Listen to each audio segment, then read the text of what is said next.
Hi, everybody. Thank you so much for joining us today. My name is Emily Giles, and I'm a wildlife biologist here at WWF-Canada. So I'm so excited to talk to you today. We've got a really fun, probably the most positive Facebook Live going today. I'm really excited to dig into the Living Planet Report Canada, which we've been talking about for the last couple of weeks. It's a report that we put out earlier this month talking about how wildlife is faring across the country. So for the past couple of weeks, we've really been digging into some of the trends, some of the declines, particularly as they relate to species at risk. We've highlighted what's not working for species at risk, but today we want to focus on what is working and talk about some of the solutions and some of the species that we've been able to recover. As conservation biologists, we all are working all the time to try and recover wildlife in Canada. We've got a lot of positive stories, so I'm really excited that we get the opportunity today to share them with you, because this is why we're all here, and this is why I'm sure all of you support organizations like WWF, because there are great stories coming out of what we do. So I was involved with the writing of the report. In particular, I helped with choosing which species we were going to highlight. So you'll see, we'll dig into some of those species today. So we want to make this interactive. This is, of course, a Facebook Live. We're going to be getting to your questions at the end. So as we go through, please type your questions in. If you have any comments, anything that you'd like to add, we want to hear from you. So please make sure that as we're chatting, you add your questions and comments as we go. So I would also like to, I'm not going to be doing this Facebook Live alone today, which is really nice. I'm going to invite one of my colleagues and one of the smartest people at WWF to come and join me today and talk about the report. Jessica Currie is going to join us. She's all the way out in New Brunswick, whereas I'm here in Toronto. So welcome, Jessica. Thank you so much for joining us today. What an introduction. Wow, the smartest person. I feel very special. I said one of, but yes. One of.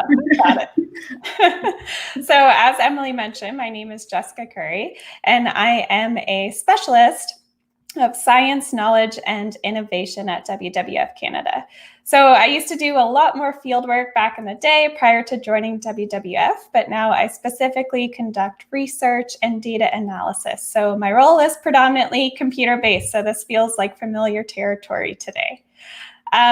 But on top of that, I would also consider myself a resident jokester at the organization. So you can see Emily cringing a little there as I say that out loud. So I did prepare a joke today. I didn't really run it by anyone, so I should have done that, but you can be my guinea pig. So the joke is, did you hear about the crazy biodiversity party this weekend? I did not hear about the biodiversity party this weekend. All those in attendance sure do have a wild life. Oh, there we go. And this is why Jessica is the self-nominated jokester at the organization. That's a great way to kick things off, Jessica. And speaking of wildlife, that's what we're going to chat about today. My favorite thing to talk about, I think your favorite thing to talk about as well. So let's get into it. Jessica, you were the one you did all the data crunching, really, data collection, data crunching, all of that kind of stuff.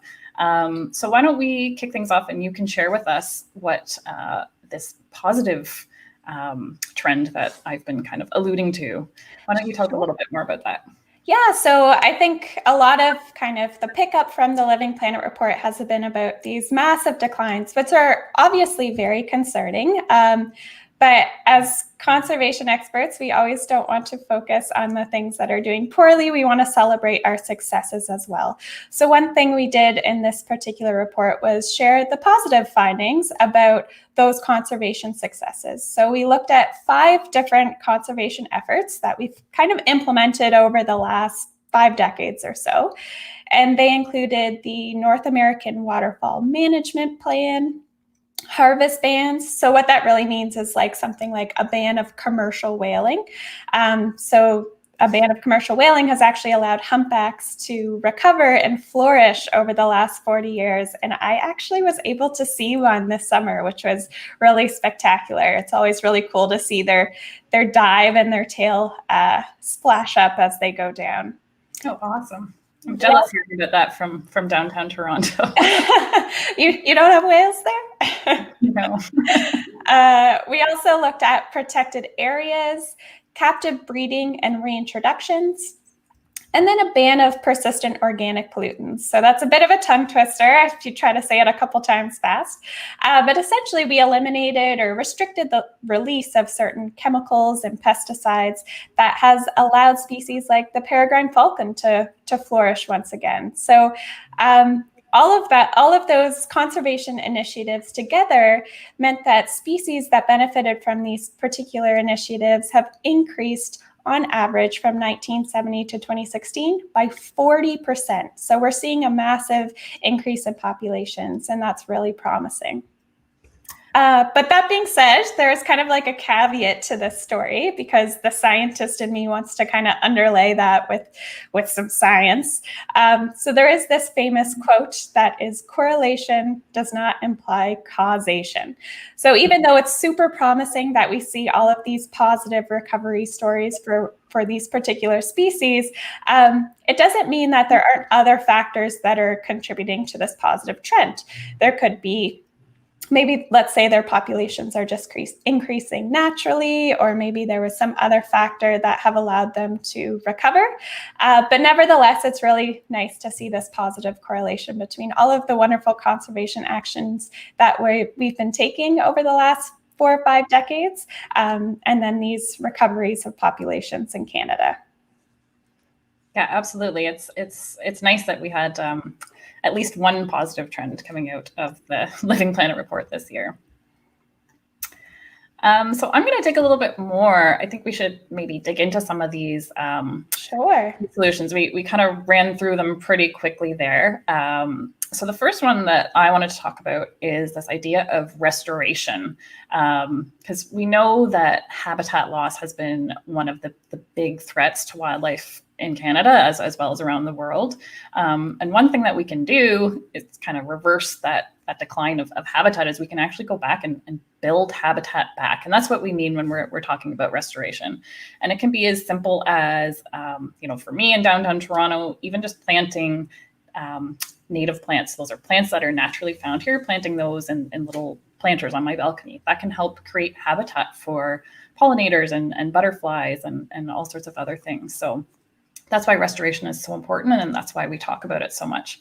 And restoration was something that was really important for one of the species that we feature in the Living Planet report, and that was the trumpeter swan. So trumpeter swans are a beautiful, huge, big swan that's found here in Canada. And the large wetland habitats that they depended on was really lost and degraded through human land use. And by the early 1930s, trumpeter swans were nearly extirpated, which means nearly locally extinct from Canada as a result from habitat loss and hunting and other factors. So to reverse this loss, conservationists and government undertook swift and substantial conservation efforts to help restore the population, including something that I think you referred to briefly called the North American Waterfowl Management Plan, another long tongue twister. Really, it was an initiative in North America between Canada, the US, and Mexico to try and help build back and conserve those wetlands that had been lost for waterfowl, including the trumpeter swan. And it's one of the most successful conservation stories that has happened. And thankfully today there are over 70,000 trumpeter swans in North America, really showing how initiatives like this have helped. And I actually go and look at the trumpeter swans fairly regularly down at Tommy Thompson Park. You can see them throughout the winter there. Beautiful big birds. So if you're into bird watching, I'd encourage you to go check them out. Very cool. In terms of restoration too, we recently just bought a property out here in New Brunswick, and we've been battling a very invasive species. So we're doing our own little restoration project on our property too. So it's interesting that you can kind of implement these actions just at small scales, but then also at the scale of this North American waterfowl management plan. So absolutely, that's great. Just to dig into maybe another one. So I briefly mentioned captive breeding and reintroduction. So essentially that involves the breeding of rare or endangered species in captivity before eventually releasing them back into the wild. And Emily, I've heard that you've actually worked on some of these programs in a past life. So I was wondering if you wanted to describe it a little more for us. Sure. Yeah. One of my first jobs was working for a captive breeding program. There's a bird in Canada called the Eastern Loggerhead Shrike, which is sadly another endangered species. So I worked up in the Bruce Peninsula in Ontario, breeding shrikes and releasing them back into the environment. And the thing with captive breeding is it really has saved a lot of species who were teetering on the brink of extinction. Species like the Vancouver Island marmot, tongue twister, Vancouver Island marmot, where there was only, say, 30 or so individuals left, and they brought them into captivity and through extensive efforts, bred them and re-released them back. And the important thing with captive breeding is there has to be habitat in the wild for them to return to. You don't want to do all this work without making sure that they're going to have a place to go back. So it's a very integral part of the whole program.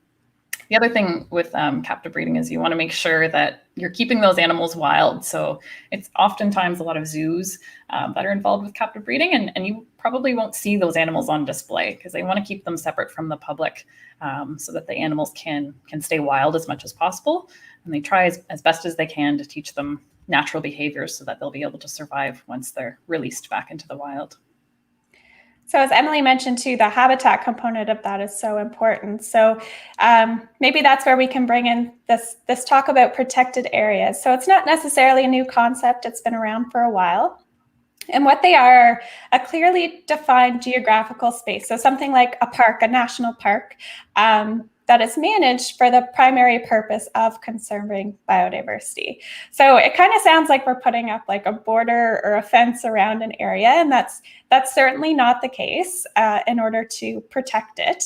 But essentially, those particular areas should be relatively free from the human threats that we put on these various habitats in comparison to something that may be more intact in these protected areas. So they're very useful, very important for conservation, and a tool that has kind of increased in importance actually recently as we start talking about nature-based climate solutions, which we can dig into in a moment. But overall, protected areas have been on the rise in Canada. So we have over 11% of our country, of our terrestrial and inland waters, are in formal protected areas, and over 9% of our coastal areas as well. So we're slowly inching our way up in terms of the percentage that we protect, which is really promising.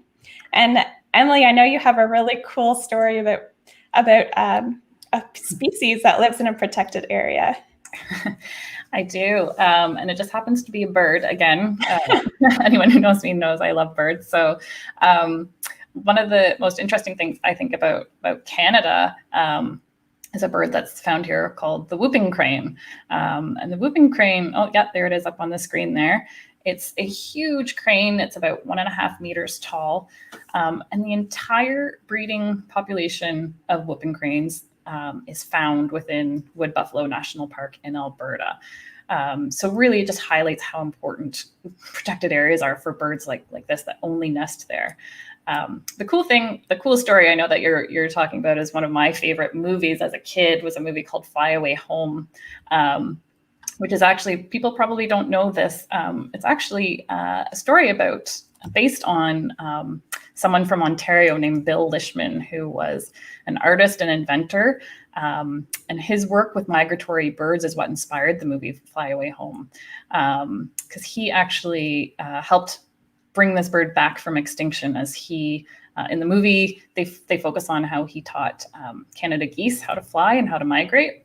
But really, he was learning all of that so that he could bring those learnings and help the whooping crane. And he was successful, and great movie from my childhood. So I thought that was pretty cool. So cool. And I'm happy to see we've got some questions starting to come in here. So this is awesome. Keep them coming in. I see someone said that Toronto Zoo breeds shrikes too. That's true. I briefly worked there as well, and also worked with the shrikes at the zoo. So that's great. Thanks for all the comments, guys. Awesome. So we've talked about lots of these examples of conservation activities that we've done in the past. If you've been following along, you're like, well, haven't you already done that for the last couple of decades? What are we doing now?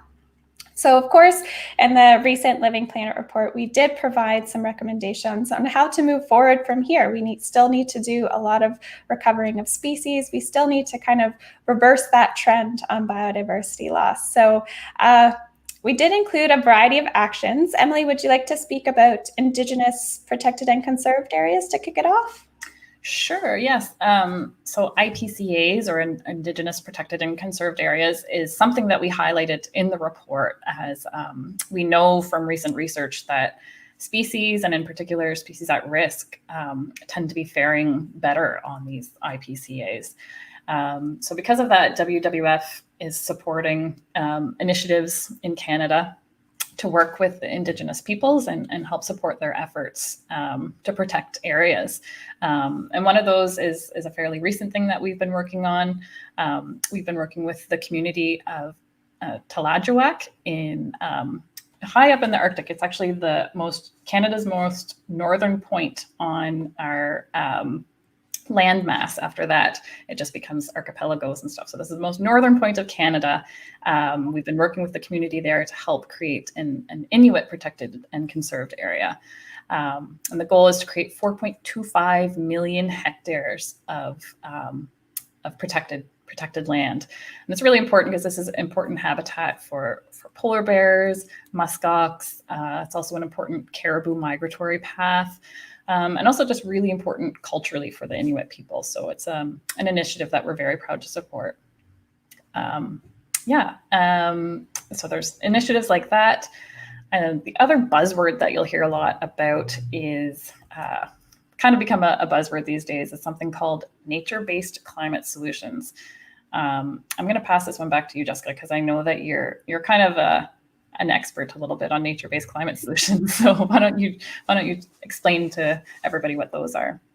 They've kind of become my life in the past year. Done a lot of research on them. But essentially, nature-based climate solutions encompass three things. So protecting, maintaining, and restoring our natural land and seascapes. And in doing so, we can protect habitat, which is important if we're trying to conserve and recover biodiversity. But at the same time, we can use our nature, so use these natural land and seascapes to actually mitigate climate change. So it's kind of providing this dual benefit to address two of the world's most pressing environmental crises of today. So it's so inspiring, I think, that we can tell that the solution to two problems associated with nature, to our environmental crises, is nature. We just need to get it healthier, to protect it, to restore it, and it can benefit us in so many different ways. Yeah, it's got a complicated name, but it's really actually not that complicated. The idea behind it, it's really just about protecting and restoring all of the things that we've been talking about, but yeah, making sure we're doing it in the right places. So exactly. So you want to kind of protect an area that has a lot of carbon in the ground, a lot of carbon in the trees, as opposed to maybe protecting an area that doesn't have much biodiversity and it doesn't really have that much carbon either. So you're right. It's about trying to get those particular areas and determining which ones would benefit wildlife and climate change the most. Awesome. Well, should we switch gears and get to some of these questions? I don't want to keep everybody hanging here. See them ticking up over there. So yeah, exactly. All right. What do you see here in the stream? There's one from Christopher. What conditions make a species more difficult to recover? Ooh, we're starting with the tough questions. I like it. So this is something that we've chatted a little bit. and something that we kind of talked a little bit about in the report as well. In particular, I think it has to do with the number of threats that species are facing. So, some of the things that we've talked about earlier are almost more simple in the fact that, when we talk about peregrine falcons, we were only talking about really one main threat, and that was DDT in the environment. But today, we know that species at risk face 5 threats on average. That's something that we found in the Living Planet report through research that Jessica did. So when we're talking about 5 threats on average, that makes it very difficult to recover species because there's a lot of different things that you've got to tackle. And that's why things like nature-based climate solutions are great, because it does help to get at multiple threats at once. So hopefully that helps to answer your question. I feel like we could talk about that question for hours on end. Okay, and there's another question here from Kathy K. In your opinion, what species needs the most help right now? Oh, that's not even fair. You have to pick one. Well, it's really tough to just pick one species. There are so many species in Canada that are considered at risk. And really what that means is that they're at risk of extinction. So we're at risk of losing them from Canada forever. So it would be that group of species that needs the most help right now, because they are the most imperiled. And some examples of those species include the barren ground caribou that Emily was chatting about earlier, the southern resident killer whales. So that's the killer whales off the coast of BC. They're absolutely stunning. And there's just 73. Yeah, they just had another baby last week. Oh, well, that's promising. So that's promising, and because everyone is so excited about every baby that's born, it shows you just how at risk and how in trouble they are, because we're down to the counting every single baby, and we want them all to survive. So definitely, and when there's so few species, it's or so few animals, not species, so few animals left of that population. You're right. Every single one matters. Yeah. Not that they all don't, but it means a lot more at that size. Yeah. Any other questions here? There's one more from Tina. Tina asks, how come we are successful at helping some species recover but not others? I'm happy to tackle this one if you want, Jessica, because again, that's a challenge, and that's what we're always trying to figure out as conservationists. Why do some species respond well to different strategies that we bring in, and others don't? One thing that I learned early on while doing conservation is typically the species that are easier to recover are what we call generalists, or species that will eat a bunch of different things. They'll live in a bunch of different places. They're not as reliant on like one particular habitat or one particular food source the way that a specialist species is. So specialists are things like monarch butterflies. That's kind of the most well-known specialist, I think. It only lays its eggs on milkweed. So when you don't have milkweed, you also don't have monarch butterflies. So it's much more challenging to help those species that in the scientific community we call specialists. And that's why it's so important that we do protect habitat now, because it's really hard to recover species once they are on the brink, like the southern resident killer whale, like other species where there's only a few left. It's challenging. It's hard. It takes a lot of time, effort, money, all of those things. So that's why we want to protect areas. We want to do whatever we can to prevent species from becoming at risk of extinction in the first place. And as a conservation biologist, it's so frustrating that some species are specialists. It's like the southern resident killer whale, how it only eats Chinook salmon. Just go eat another salmon and you might do a little better. And it's just so frustrating to sit from the sidelines and watch that happen as well. It's very, very, very true. I feel your pain on that one. So just keeping an eye on the questions and comments. It doesn't look like there's any more coming in. So we're actually going to turn the tables and ask you guys some questions and see how well you've been paying attention. We've got a fun little trivia to do. So let's kick off the trivia, and we'll see if you guys learned anything today.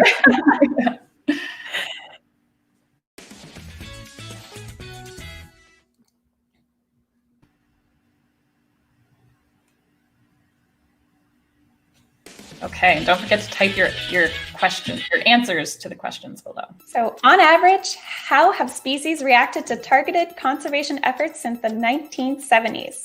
Decreased by 59%, increased by 40%, decreased by 30%, or increased by 10%? Okay, so this is something that this was the first result that we gave today that you dug into a little bit, Jessica. If you guys know the answer, you can either just put A, B, C, or D in the comments there. This was, again, it was a positive trend, something we were really happy to see. Which probably cancels out 2 of those answers. Yeah, exactly. Okay, yep, the answer is B. So hopefully some of you guys got that one. Okay, yeah, and it's B, which is it's a very, very great trend that we wanted to see, although as you said, it wasn't directly correlated. So next question, which species has seen recoveries from habitat restoration? So we have A, barren ground caribou, B, trumpeter swans, C, humpback whale, or D, lynx? Yeah, so this is again another one that I talked about. I mentioned it's one of my favorite groups of species. They benefited from lots of things, but in particular habitat restoration, especially here in Canada, areas like Burlington, as well as other areas in Canada. So if you know the answer, please do type it in. Lots of responses coming in now, which is awesome. Thanks for paying attention. Okay, yep, the trumpeter swan, one of the most beautiful birds, I think, making that adorable little heart shape there with their heads. So cute. So cute. And lots of you guys got that. Great. All right, last question. Which species benefit from protecting our carbon stores? So we're talking about protected areas generally. So we can look at, again, caribou, trumpeter swans, then we have the whooping crane, and a wood turtle. Okay, so this one, I don't think we said this one directly as we were chatting, but hopefully we gave enough information that people could kind of piece together where we need to protect carbon stores and where that might help species at risk in Canada. And species generally, not just species at risk. So make sure you type your answers there. Kind of a trick question. I was going to say that's unfair. Yeah, I see Rebecca got it there. Yep, all of them is correct. So all of the species live in areas that are also important carbon stores here in Canada. So yeah, that was our last question, I think, for today. So great. I'm glad there's so many right answers coming in. So that's awesome. Please, if you have questions, I don't see any other questions coming in, but please make sure to add them still. We'll come back and answer your questions even after the live session is over. So please keep them coming. Thanks so much to everybody for joining us today. Please do join us next week. We're going to be chatting more about Indigenous-led conservation and have some of our partners come in and talk with us about this really important message that we're talking about in the Living Planet report. And on Wednesday, Jessica and I will actually also be back again to talk about one of the most adorable wild animals in Canada, the pika. So hopefully you're not sick of seeing us, because we're going to be back again just in 2 days. And Emily has all of the amazing species stories. So we're very thankful to have her expertise here and all of the little nuggets of information. Okay, great. Well, thank you so much, guys. Thanks for tuning in today. And thanks for participating. And yeah, we'll see you later on in the week. Bye.